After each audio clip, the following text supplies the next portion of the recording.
My name is Evelyn Dawson. I'm 21.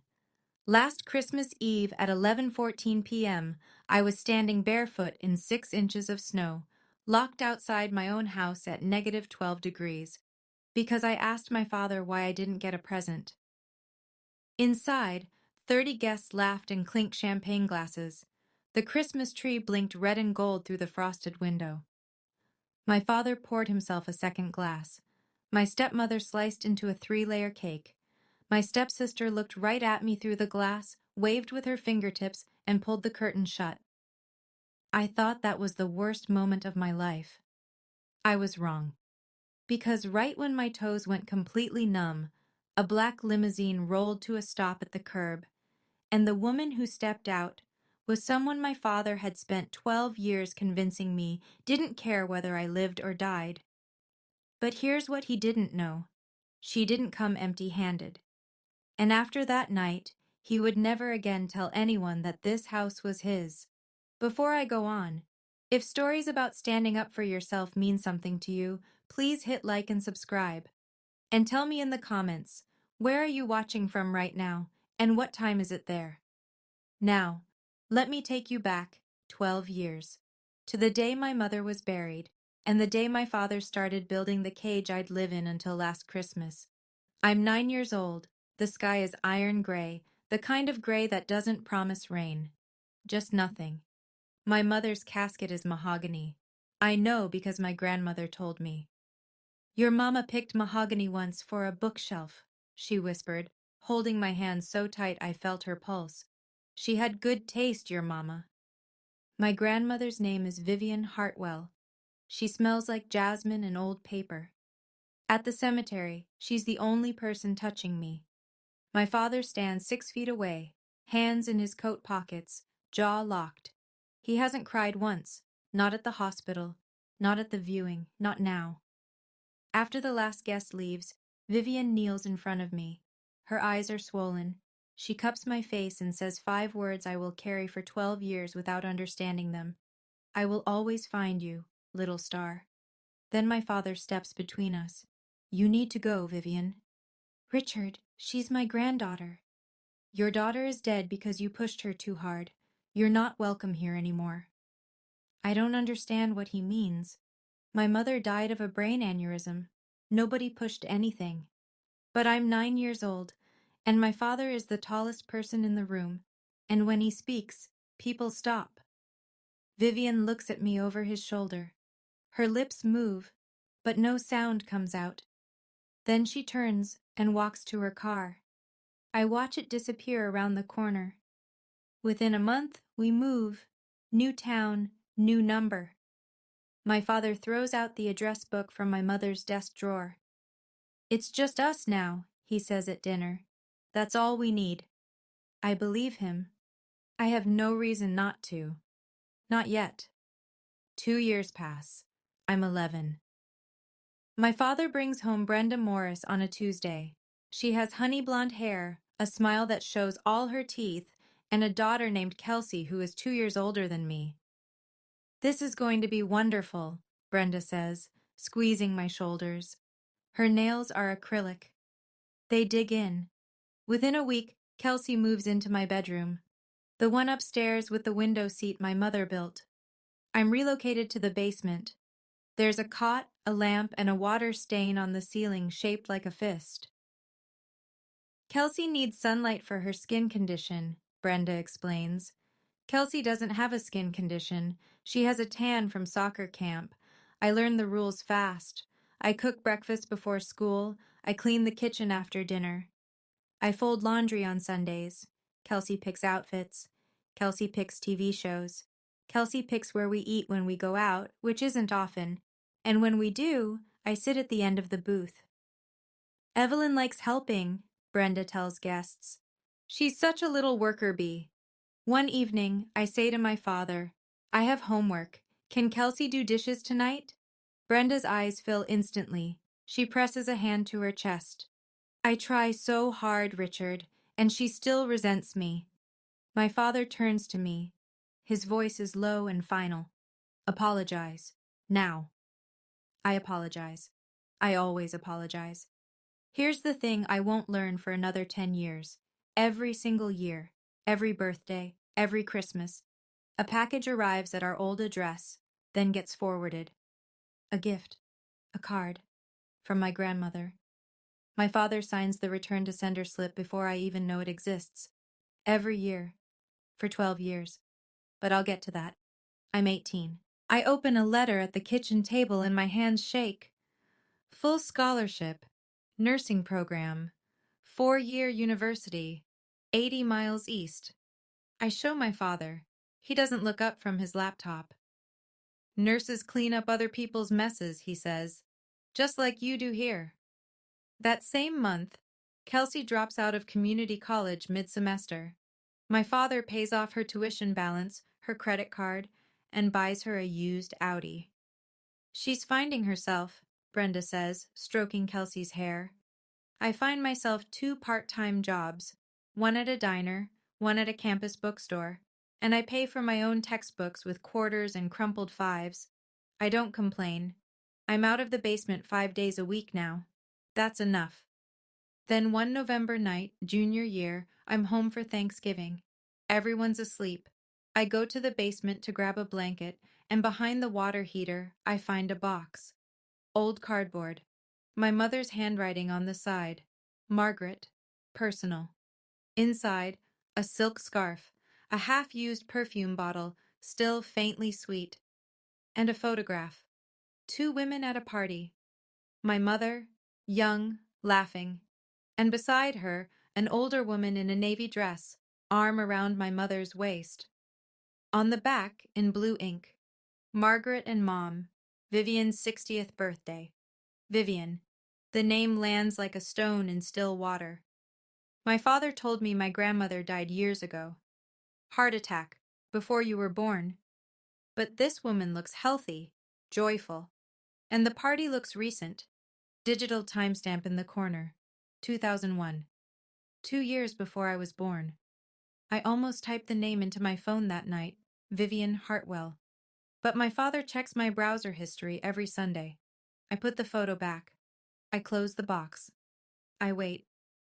5 months later, April, I come home for Easter weekend. I go straight to the basement. The box is gone. I find Brenda in the kitchen, arranging tulips in a vase. The box behind the water heater, I say. Where is it? She doesn't look up. Old junk. I donated it. That was my mother's. Sweetie, it was collecting dust. That night, I can't sleep. I open Facebook Marketplace on my phone and type in our zip code, then scroll. And there it is, my mother's pearl necklace, the one from the photograph, listed for $43. The seller's username, B-Morris-Home. Brenda's email handle. My stomach drops. I screenshot everything. The next morning I find my father in the garage. I show him the listing. I keep my voice even. She's selling Mom's things. The necklace, the scarf, they were in that box. He barely glances at my phone. Brenda is my wife. This is her house too. Drop it. Those were Mom's. Drop it, Evelyn. He goes inside. The garage door hums shut behind him. That night in the basement caught at home, I stare at the water stain and something shifts. It's quiet. No thunder, no dramatic realization, just a slow, terrible clarity. I always thought keeping quiet was keeping peace, that absorbing their cruelty was the cost of having a family at all, that if I was patient enough, kind enough, invisible enough, one day someone would see me. But lying there in the dark, listening to Brenda laugh at something on TV upstairs, I understand. I wasn't keeping peace. I was keeping their comfort. And nobody was coming to see me, not unless I made some noise. I just didn't know the noise was already on its way. December 21st. My father calls a family meeting at the dining table. Brenda sits beside him, pen and notepad ready, like she's taking minutes for a board. We're hosting Christmas Eve this year, he says. Biggest one yet. 30 guests, neighbors, colleagues from the bank, a few relatives. He looks at me the way a foreman looks at a shift schedule. Evelyn, you're on food. I need a full spread. Ham, sides, 2 desserts, decorations, Table settings. Start tomorrow. I look at Kelsey. She's painting her nails at the table, not even pretending to listen. What's Kelsey doing? I ask. Kelsey's helping Brenda with the guest list and outfits. Right, outfits. I spend the next 3 days in the kitchen, brining the ham, rolling pie crust at midnight, ironing a tablecloth I find in the back of the linen closet that still smells like my mother's lavender sachets. On December 23rd, I pause. I look at the Christmas tree in the living room. It's enormous. Brenda insisted on 9 feet, and beneath it, wrapped in gold and silver, are stacks of presents. I count them. 32. I read every tag. Not a single one says Evelyn. I find Brenda arranging ribbon on the mantel. Am I invited as a guest, I ask, or just staff? She laughs. Light, musical, practiced. Don't be dramatic, sweetie. Family helps family. I nod. I go back to the kitchen. I slice carrots and think about a woman in a navy dress whose name I'm not allowed to search. 200 miles southwest, though I don't know it yet, a 78-year-old woman sits in the back of a black sedan reading a file. The file contains an address. This address, confirmed 72 hours ago. She tells the driver, Christmas Eve. We go Christmas Eve. December 23rd, late afternoon. A knock at the side door. Ruth Calloway stands on the porch, holding a plate of gingerbread cookies wrapped in cellophane. She's our neighbor 3 houses down. Silver hair, reading glasses on a chain. The kind of woman who remembers everyone's birthday, but never makes a fuss about her own. She steps into the kitchen and sees me. Flour on my cheek, apron stained. Alone. She looks at the ham, the pies cooling on the rack, the potatoes still waiting to be peeled. All this is you? She asks. Family helps family, I say, and I mean it to sound normal, but something in my voice cracks. Ruth sets the cookies down. She glances toward the living room where Brenda's music is playing, then touches my elbow and steers me out to the back porch. Honey, she says quietly, I need to tell you something. Yesterday, a car was parked out front. Real nice. Black, tinted windows. Sat there almost an hour. I frown. Probably lost. Cars that nice don't get lost on Maple Drive. She pauses, studies my face, then softer. You look just like your mama. You know that? My throat tightens. Your mama's mother, Ruth says carefully. She was something else. A force. You know that, right? I open my mouth, but nothing comes out. My father told me my grandmother died. My father said she didn't care. Before I can answer, the back door swings open. Richard stands there, beer in hand, smile on, eyes sharp. Ruth, thanks for the cookies. His voice is warm. His gaze is a warning. Ruth straightens. She pats my arm once, says, Merry Christmas, sweetheart, and walks down the porch steps without another word. She knows something, but not yet. Not yet. Christmas Eve. The house glows. I've been up since 5 a.m. The ham is glazed and resting. The mashed potatoes are whipped. The green bean casserole is golden on top. 2 pies sit on the counter, pecan and apple, and I made both from scratch because Brenda said store-bought sends the wrong message. By 6 p.m., guests begin arriving. Coats pile on the bed upstairs. Perfume and cologne fog the hallway. 30 people fill the living room, champagne flutes catching the light from the 9-foot tree. I'm in the kitchen, apron on, hair pinned back, plating appetizers. From the living room, I hear my father's voice rise over the chatter. And this is my eldest, Kelsey. She's been such a blessing to this family. I peer through the kitchen doorway. Kelsey stands by the tree in a red velvet dress, smiling like she's accepting an award. Brenda beams beside her. A woman I recognize, Mrs. Palmer from church, glances around. And where's your other daughter, Richard? My father waves a hand. Oh, Evelyn's helping out in the kitchen. She likes to stay busy. Mrs. Palmer tilts her head. Helping out? On Christmas Eve? She insisted, Brenda says smoothly. She's selfless like that. No one follows up. No one checks. I stand in the kitchen doorway, holding a tray of bruschetta I spent 2 hours making. My name hasn't been spoken once tonight except as a footnote. I look at the living room. The laughter, the warmth, the tree, the gifts. And I realize something very simple.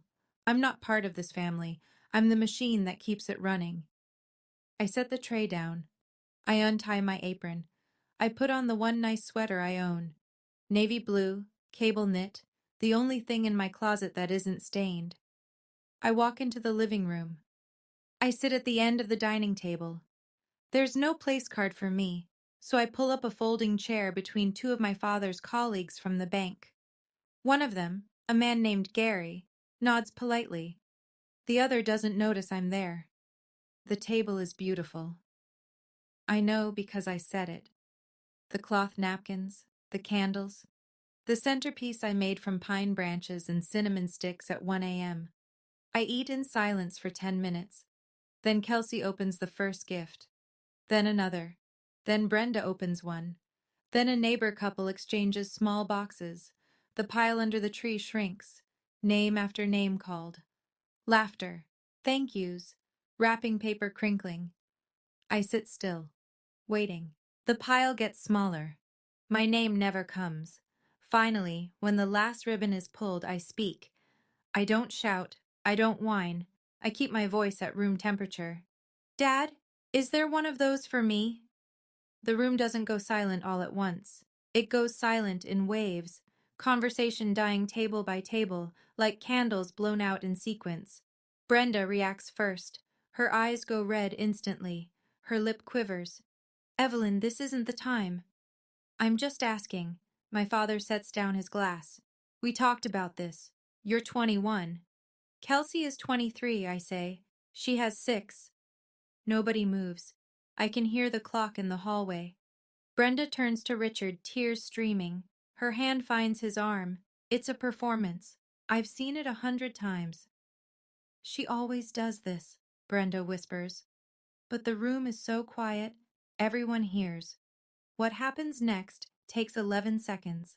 I've replayed it enough times to count. Second 1, Richard pushes his chair back. Second 3, he grabs my upper arm. His fingers press into the bone. Second 5, he walks me to the front door. My heels drag on the hardwood I mopped yesterday. Second 8, he opens the door. The cold hits like a wall. -12 degrees. Wind. Snow coming down sideways. Second 9, he pushes me onto the porch. I stumble. I'm wearing socks. No shoes. The snow soaks through instantly. Second 11, the door shuts. The deadbolt clicks. I stand there. The porch light is off. The only glow comes from the windows, warm and golden and full of people. I press my hand to the glass. Inside, my father straightens his shirt, returns to the table, and picks up his champagne. Brenda dabs her eyes. Somebody pats her back. You want to talk back? He'd said as he shoved me through the door. Do it outside. Come back in when you learn some respect. My feet burn, then sting, then go numb. I curl my toes, but I can't feel them anymore. My sweater is thin. Wind cuts through cable knit like it isn't there. My fingers turn white. 10 minutes. The party resumes inside. Laughter again. Music. Someone found the Bluetooth speaker. 20 minutes. Snow reaches my ankles. I crouch against the railing and hug my knees. I look through the window one more time. Kelsey stands by the tree, holding a phone. She spots me, walks to the glass, smiles, waves her fingers slowly, the way you'd wave to a stranger's dog. Then she pulls the curtain shut. I close my eyes. I think, I'm going to die here. Outside my father's door, on Christmas Eve. I need to pause here for a second, because what happens next, I still can't talk about it without my hands shaking. But before I continue, if you've ever been punished for simply asking a fair question, type, I've been there, in the comments. Or if you think I should have fought back right then, type, fight back. Let me know. Okay. Here's what happened next. The snow is patient. It doesn't rush. It just keeps falling, keeps layering, keeps pressing its weight onto everything beneath it. My shoulders, my knees, the tops of my soaked socks. I don't know how long I've been out here. Maybe 25 minutes, maybe 30. Time moves differently when your body starts shutting down the non-essentials. Fingers first, then ears, then the part of your brain that tells you to keep trying. I think about my mother, not in a grand, cinematic way. I just remember her hands, the way she'd warm mine between hers after I walked home from the bus stop in January. She'd blow on my knuckles and say, "There you go, little star, good as new." Little star. I whisper it now, to nobody. Mom, I don't know what to do. The wind answers. The house doesn't. But then, movement. Through the side window, I see a figure. Ruth Calloway. She's standing near the curtain, peering out. Her face is tight. She turns and says something to my father. I can't hear the words through the glass, but I see his hand. A sharp, dismissive wave. The kind of wave that means, not your business. Ruth stares at him for a long moment. Then she turns away. I pull my knees tighter. My jaw won't stop trembling. Then I think about the photograph. The one in the cardboard box. 2 women. A birthday party. Margaret and Mom. Vivian's 60th birthday. Vivian. Ruth's words from 2 days ago. Your mama's mother. She was something else. My father said she died. But the photo said otherwise. Ruth's voice said otherwise. What if the story I'd been told my whole life, that my grandmother abandoned me, forgot me, didn't want me, was the lie that kept me in this cage? I press my frozen palms together, and for the first time, I don't pray for the door to open. I pray for something else entirely. Through the window, the party continues like I never existed. My father stands at the head of the table. I can see his mouth moving, can read the shape of his words through the frosted glass. He raises his champagne flute. The room listens. I apologize for the disruption, he says. I can just make it out through the thin pane near the front door. Evelyn has been struggling. We've tried everything. Brenda has been a saint. Brenda lowers her head, humble, wounded, a masterpiece of restraint. I just want her to be happy, she says, and 2 women at the table actually reach over to squeeze her hand. Kelsey chimes in from the couch. She literally screamed at Mom last week. That's a lie. Last week I said, please don't sell Mom's things. I didn't raise my voice. I never raise my voice. Raising my voice is what gets you locked outside. A few guests murmur, heads nod. The narrative is set. Poor Richard. Patient Brenda. Troubled Evelyn. I watch it all through 6 inches of glass and 12 years of silence. But I also see Ruth. She doesn't nod. She doesn't murmur. She sets her glass on the end table, picks up her coat from the chair, and walks toward the back of the house, not toward the front door where I am, toward the back. 30 seconds later, the side gate creaks. Footsteps crunch in the snow. And then Ruth is beside me, draping a wool blanket over my shoulders. It's warm. It smells like cedar. Here, sweetheart. Her voice is steady, urgent. I called someone. My teeth chatter so hard I can barely speak. Who? Ruth looks at me. Her eyes are full of something I haven't seen directed at me in 12 years. Certainty. Someone who should have been here a long time ago. Somewhere down the street, I hear an engine. Low. Heavy. Getting closer. The front door swings open. Light and warmth spill onto the porch for exactly 2 seconds before my father's body fills the frame. He sees Ruth. He sees the blanket around my shoulders. His nostrils flare. Ruth. This is a family matter. Ruth doesn't flinch. She's 60 years old and 4 inches shorter than him, but she stands like a woman who's been waiting to say something for a very long time. A family matter? She gestures at my feet. She's barefoot in the snow, Richard. She's being taught a lesson. Go back inside or go home. Is that what you call this? A lesson? I call it parenting. Ruth's chin lifts. Margaret would be ashamed of you. The name lands like a slap. My father's face goes white, then red, in the space of a breath. He opens his mouth, closes it, opens it again. You don't get to say her name. Somebody has to, because you buried it along with everything else. Ruth holds his stare for 3 full seconds. Then she turns, walks down the porch steps, and stands at the edge of the driveway, not leaving, waiting.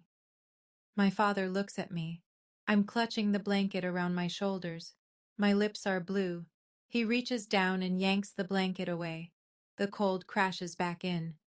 You don't get sympathy, he says. You earn your place. Something in me shifts, small, structural, like a crack in a foundation you don't notice until the wall starts leaning. Earn my place? I say. My voice is quiet, but it doesn't shake. In a house my mother lived in? He flinches, just for a second, a micro expression, there and gone. But I see it. Then the door slams shut. The deadbolt turns, and I'm alone in the snow again. But not for long. He doesn't waste time. Through the window, I watch my father return to the living room, smooth his shirt, and pick up the room like a conductor picks up an orchestra. I need to be honest with all of you. He pauses.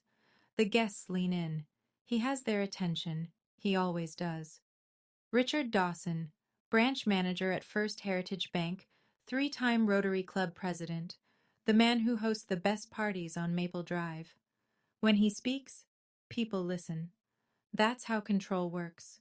You build the stage long before you need it. Evelyn has had behavioral problems since she was a child. Her mother coddled her.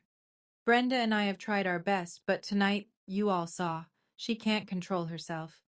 Brenda nods slowly, dabbing beneath her eye with a folded napkin.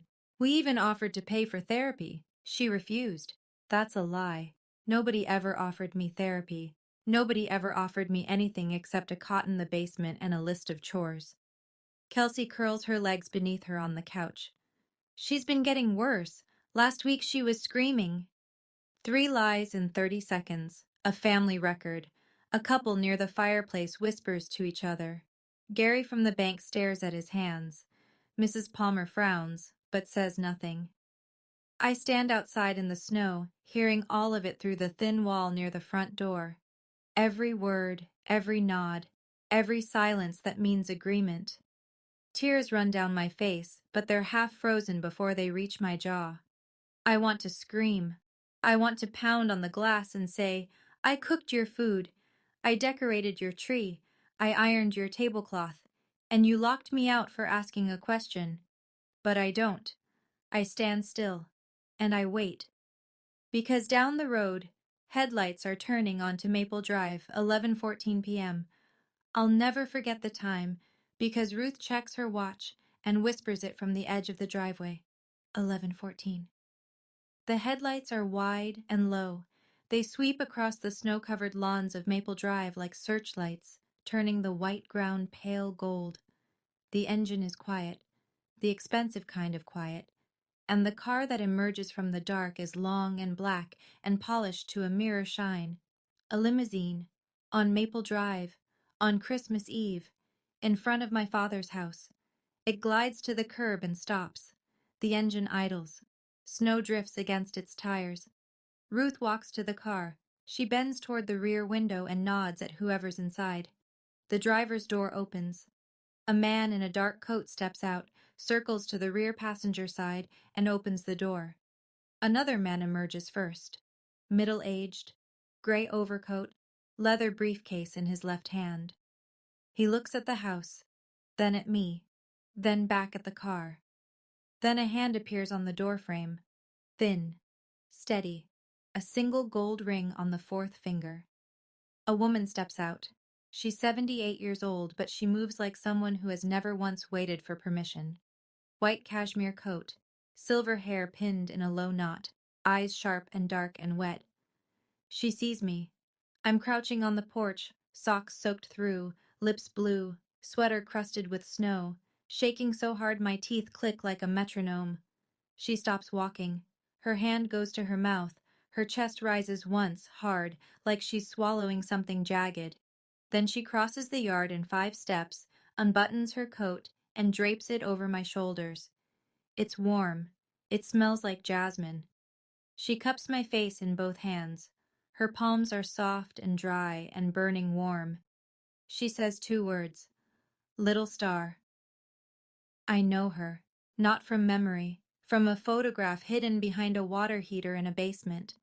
2 women at a birthday party. One of them laughing. One of them holding her daughter like she'd never let go. I know you, I whisper. From the photo. Her eyes close.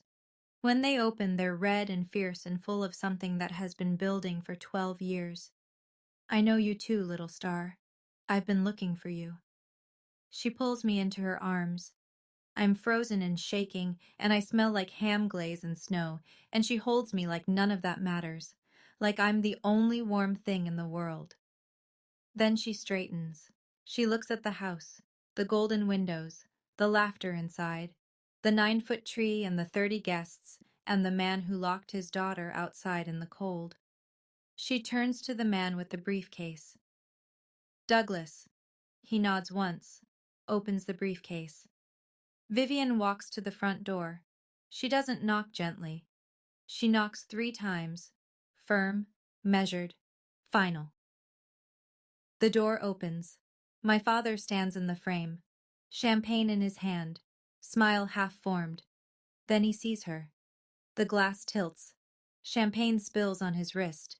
He doesn't notice. Vivian. Her name comes out of his mouth like a bone stuck in his throat. She doesn't greet him. She looks past his shoulder, at the 30 faces turned toward the door, at Brenda frozen mid-laugh on the couch, at Kelsey holding a gift bag. Then she looks back at me, still wrapped in her coat on the porch, and back at him. You locked my granddaughter in the snow, she says. Her voice carries. She means it to. On Christmas Eve, in the house I bought. 30 people go silent at once. Brenda stands up from the couch. Who is this woman? Nobody answers her. Every pair of eyes is locked on the doorway, on the 78-year-old woman in a white blouse who just said the word bought like she was reading a verdict.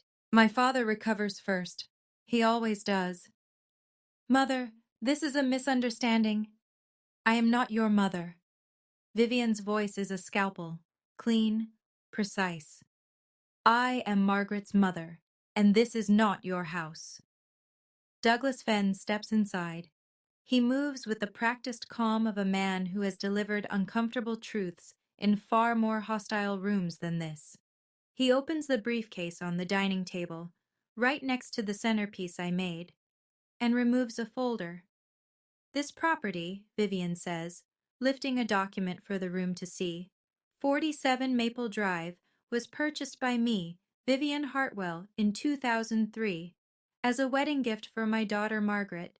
The deed is in my name. It has always been in my name. Richard shakes his head. That's not... I've been paying. You've been living here, rent-free, for 21 years. Vivian doesn't raise her voice.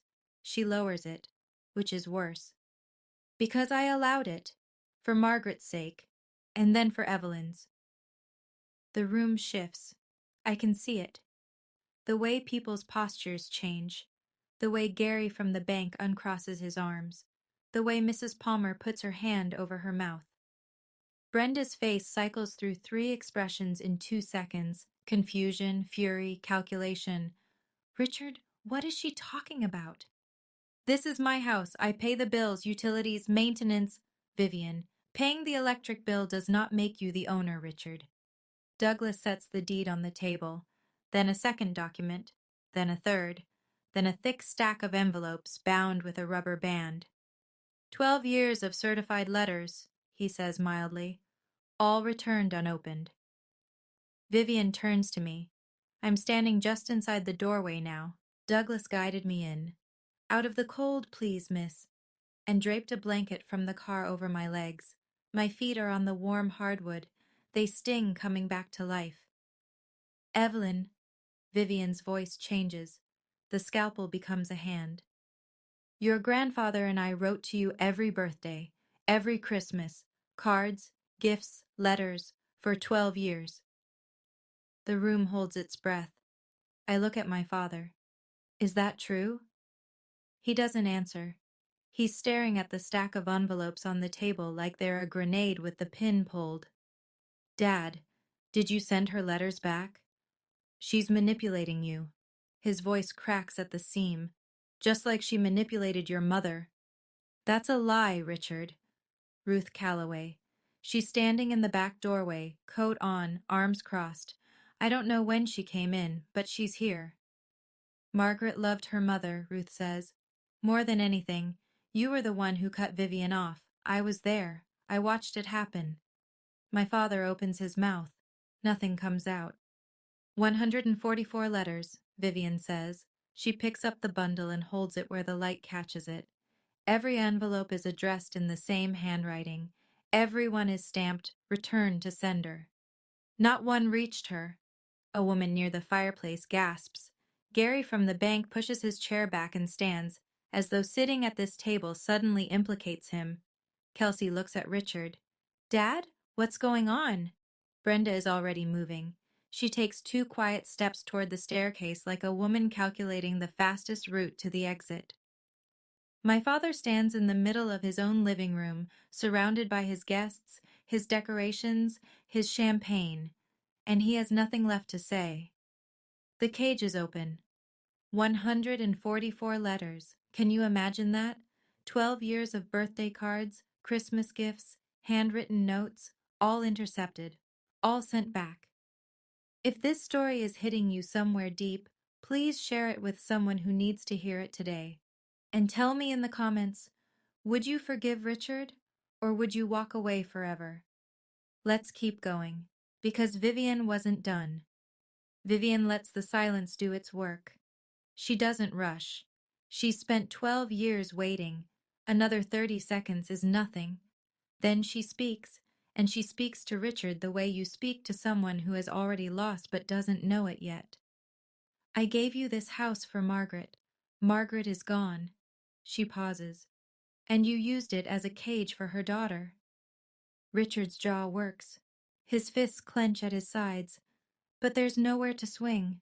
Not with 30 witnesses, not with a lawyer holding a deed, not with his daughter's frozen socks leaving wet prints on his hardwood.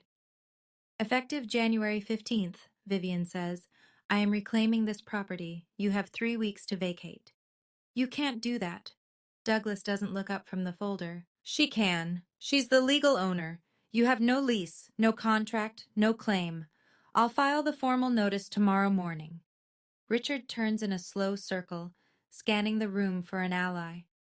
Gary looks at the floor. Mrs. Palmer looks at her lap. The couple near the fireplace is already reaching for their coats. Nobody meets his eyes. Then Brenda's voice cuts through, and it's a voice I've never heard before.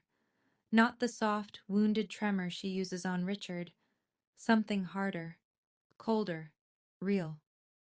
Richard, she's standing at the foot of the stairs, purse already on her shoulder. You told me this was your house. It is my. You told me this was yours. The mask falls. Brenda isn't crying now. She's calculating, and the math just changed. Vivian watches the exchange without expression. Then she turns to Brenda. And you. I know about the necklace. Margaret's pearl necklace. I know you sold it online for $43. Brenda's face drains of color so fast I can see it from across the room. The cage isn't just open. It's demolished. My father tries one last thing. The only tool he has left when authority fails. Sentiment. He turns to me. His eyes soften. His shoulders drop. His voice goes quiet, almost tender. And if you didn't know him, if you hadn't spent 21 years studying every shift in his tone the way a sailor studies wind, you might believe it. Evelyn, sweetheart. He takes a step toward me. You're my daughter. Don't let this woman come between us. I lost my temper. It's Christmas. Let's not do this. I look at him. I look at the door he pushed me through. I look at the deadbolt he turned. I look at the window Kelsey waved from before pulling the curtain shut. I look at the 30 guests who sat in silence while I stood barefoot in the snow. I don't shout. I don't cry. I speak the way you speak when you finally found the floor after years of falling. You locked me outside at -12 degrees, barefoot, on Christmas Eve, and went back to your wine. I lost my temper. You didn't lose your temper. You made a choice. I hold his gaze. Just like you chose to hide every letter Grandma sent. Just like you chose to tell me she abandoned me for 12 years. He opens his mouth. I don't let him fill it. I'm not punishing you, Dad. I'm done waiting outside your door. I turn to Vivian. She extends her hand. I take it. We walk toward the front door. Ruth Calloway follows. Douglas gathers the documents and closes his briefcase with a soft click. 30 people watch us leave. Nobody speaks. The Christmas tree blinks red and gold behind us, lighting up a room full of people who will never look at Richard Dawson the same way again. I don't look back. The limousine is warm. Not house warm, not blanket warm. The kind of warm that seeps into your bones and tells your body it's safe now, you can stop clenching. Vivian sits beside me. She tucks a second blanket around my legs, then reaches over and takes my frozen hands between hers. She doesn't rub them. She just holds them. Steady and firm, the way she must have held my mother's hands once. I looked for you every single day, little star. My voice is a wreck. He said you didn't want me.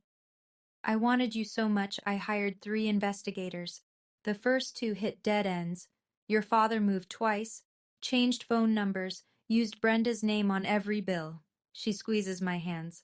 The third one found this address 72 hours ago. I was on a plane the next morning. You came for Christmas. I came for you. Christmas was just the clock. I break. Not the way I broke in the basement, silent and swallowed. I break the way you break when someone finally holds the door open after you've been knocking your whole life. Loud, ugly, shaking. 12 years of silence come out in 90 seconds, and Vivian doesn't shush me. She doesn't pat my back and tell me it's okay. She just holds on. When I finally stop, I look out the rear window. The house is shrinking. The Christmas lights blink against the snow. Inside that house, my father is standing in front of 30 people who just learned that his home isn't his story isn't true, and his daughter, the one he locked outside, walked away on her own terms. I press my forehead to the cold glass. Merry Christmas, Mom, I whisper. The limousine turns the corner. Maple Drive disappears. And for the first time in 12 years, I'm not cold. The fallout is not dramatic. It's administrative. Which, if you think about it, is worse. The week after Christmas, the story travels the way stories do in small towns, not through headlines, but through coffee shops, church lobbies, and bank lines. 30 guests means 30 households.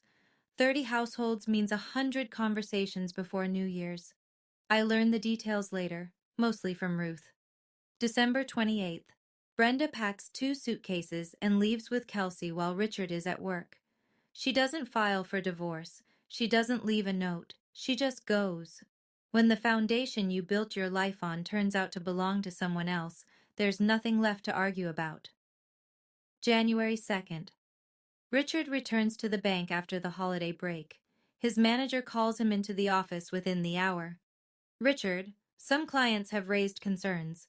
There are questions about your integrity. Not fired, not yet, but watched, monitored. The kind of professional limbo where every handshake now carries a footnote. January 4th. Gary, the colleague from the party, transfers his accounts to a different branch. He doesn't explain, he doesn't have to. January 15th. Douglas Fenn files the formal notice. Richard has 72 hours to confirm his move-out date. He doesn't contest it. There's nothing to contest. The deed has never had his name on it. Richard calls me 14 times that month. I don't pick up. Not because I'm angry. I don't have the bandwidth for anger. I'm too busy learning what it feels like to live without a cage. His final attempt comes through Douglas in a sealed envelope. Please tell Evelyn I'm sorry. I read it at Vivian's kitchen table. I fold it once. I set it down. I don't reply. Some apologies aren't invitations. They're exits, and I'm not obligated to hold the door. Vivian's house sits on a hill outside a town called Whitfield, 40 minutes from the nearest highway. It's not a mansion. It's a craftsman. Wide porch, green shutters, a garden that sleeps under snow right now but will, I'm told, explode with peonies in May. She gives me the upstairs bedroom, south-facing, 2 windows. Sunlight so warm it wakes me without an alarm. It's the first time since I was 9 that I've slept above ground. On my 3rd morning, Vivian sets a box on the kitchen table. It's large, heavy. The cardboard is reinforced at the corners, and the top is sealed with packing tape that's been opened and resealed many times. These are yours, she says. They've always been yours. Inside, 144 envelopes, sorted by year, each one addressed to me in the same handwriting, steady and deliberate and full of love. I open the first one, dated March 15th, 12 years ago. My 10th birthday. Dear little star, I don't know if you'll ever read this, but I want you to know that on this day, someone in this world celebrated you. I baked a small cake. Vanilla, your favorite. Your mother told me once. I blew out the candle for you. I wished you were safe. I wished you were warm. I wished you knew. All my love, Grandma V. I read it 3 times. Then I opened the next one, and the next. Birthday cards, Christmas letters, notes written on hotel stationery from places she traveled, a drawing of a star she made on a napkin, and tucked inside the envelope for my 18th birthday, a folded letter from a financial advisor confirming a college fund opened in my name, fully funded, untouched. My father hid this too. I sit in Vivian's kitchen and read every letter, all 144. It takes me 4 hours. She sits across from me the whole time. She doesn't say a word. She's just there. February. I finished my last semester of nursing school. The commute from Vivian's house is longer, but she insists on driving me to the bus station every morning. I have 12 years of driving to make up for, she says, adjusting her mirror. Let me have this. Graduation day is small and bright. I walk across the stage in a white dress I bought with money from my campus bookstore job. When I look into the audience, Vivian is in the 2nd row, upright as a cathedral, clapping with both hands. Ruth Calloway is beside her. She drove 90 minutes to be there. On the ride home, the highway is silver with late winter sun. I watch the trees blur past and ask the question I've been turning over for weeks. Grandma, do you think I should forgive him? Vivian doesn't answer right away. She drives for a full mile in silence. Then, forgiveness is yours to give, not his to demand, and you don't have to decide today. I think about that. I think about the deadbolt clicking, the champagne poured while I froze, the letters hidden in a drawer I never knew existed. I think about the man in the garage who said, "Drop it, Evelyn." I don't hate him, I say finally. I just don't trust him. Maybe that's enough for now. Vivian glances at me. That's more than enough. That night, I write a letter. It takes me 20 minutes. I give it to Douglas the next morning to forward. Dad, I hope you find peace. But I need mine first. Please don't contact me again until I reach out. If I reach out, that's my choice now. Evelyn. 4 sentences. No anger, no punishment. Just a line drawn in clean sand.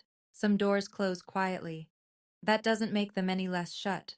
I want to talk to you for a minute, not as a character in a story, as the person who lived it. I'm not telling you this so you'll hate my father. I'm telling you this so that if you're standing outside someone's door right now, in the snow, in the silence, in whatever cold they've locked you in, you know that the door isn't the only way forward. For 12 years, I thought peace meant keeping quiet, absorbing the cruelty, smiling through the exclusion, telling myself that if I was just good enough, patient enough, invisible enough, they'd eventually see me. Let me in. Make room. They didn't. And here's what I've learned since. Silence isn't peace. Silence is the price you pay for someone else's comfort. And when the cost of staying quiet is your own dignity, that's not loyalty. That's erasure. My grandmother taught me something I'll carry forever. She said, "You don't need anyone's permission to have value, but you do need to give yourself permission to walk away." I walked away, not in anger, not in revenge. I walked away because I finally understood that love doesn't lock you out. Love drives 200 miles on Christmas Eve in a snowstorm because it heard you might be cold. Today, I work at a hospital 30 minutes from Vivian's house. I'm a registered nurse. I help people feel safe in their worst moments, and I think I'm good at it. Maybe because I know what it feels like when nobody comes. I have a small apartment now, close enough to visit Vivian every weekend. I have a cat named Star. She sleeps on my chest every night and doesn't care whether I earned my place. I already have one. I always did. This Christmas is different. Vivian's craftsman house smells like cinnamon and pine. The tree is small, 5 feet maybe, and we decorated it together. No 9-foot statement piece, no 30 guests, no gold wrapping paper piled in towers, just us, 2 place settings, 2 mugs of cocoa, a fire in the hearth, snow falling outside the window, soft and steady, and for the first time in my life, I'm watching it from the warm side of the glass. Under the tree, 2 gifts. "Open yours first," Vivian says. I pick up the small box, unwrap it carefully. Inside, on a bed of velvet, is a pearl necklace. A pendant hangs from the center, a tiny oval locket. I press the clasp. It opens. Inside, a photograph. My mother, young, laughing. The same photo from the cardboard box in the basement, but smaller. Miniature. Perfectly preserved. "How did you—" "The original was sold. I had the same jeweler make it, from a photo your mother gave me 30 years ago." Vivian's eyes shine, but her voice is steady. "Brenda can sell a necklace. She can't sell a memory."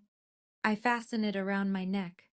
The pearl rests just below my collarbone, cool at first, then warm. I look out the window. Snow falls on the porch, but the porch is empty. No one is shivering.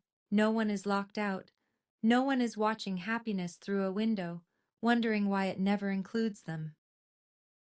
Last Christmas, I stood outside in the snow, barefoot and frozen, watching someone else's joy through a pane of glass. This Christmas, I am the warmth inside. I press the locket against my chest. I close my eyes. "Merry Christmas, little star," Vivian says. "Merry Christmas, Grandma." That's my story, and now I want to hear yours. If you've ever had to walk away from someone you love to protect yourself, type "I walked away" in the comments. Or if you chose to stay and fight for your boundaries, type "I stayed and fought." Both are brave, both are valid. If this story moved you, check the description for more stories just like this one. Thank you for being here. Merry